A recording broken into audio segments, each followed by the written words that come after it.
এই প্রবাসে নতুন যারা আসছেন তারা সহজে হাল ছাড়বেন।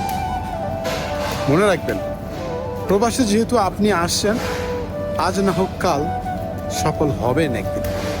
শুধু সময়ের অপেক্ষা, একটু কষ্ট করতে হবে।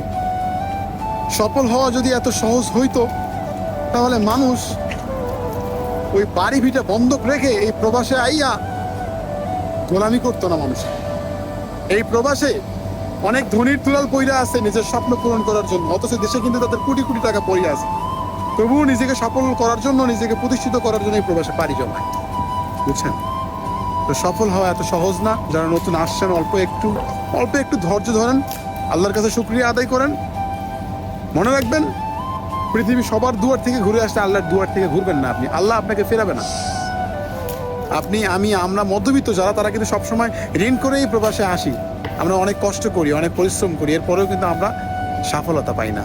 আর একটা জিনিস মনে রাখবেন, আল্লাহ তাআলা যে জিনিসটা দেয়, অতি সহজে জিনিসটা দেয়, ওই জিনিসটা কিন্তু অতি তাড়াতাড়ি আবার নিয়ে যায়। আর যে জিনিসটা অনেক কষ্টের পর দেয়, ওই জিনিসটা সারা জীবন থেকে যায়। তো জীবনে প্রতিষ্ঠিত হতে গেলে কর্মজীবনে একটু সময় লাগবে, তাই হাল ছাড়বেন না ভাই। এই প্রবাসে আপনি যে পরিস্থিতিতে আছেন, আপনি যে পজিশনে আছেন, তার থেকে অন্যের দিকে তাকান, তারাও কিন্তু আপনার থেকে ভালো নেই। আসলে এভাবেই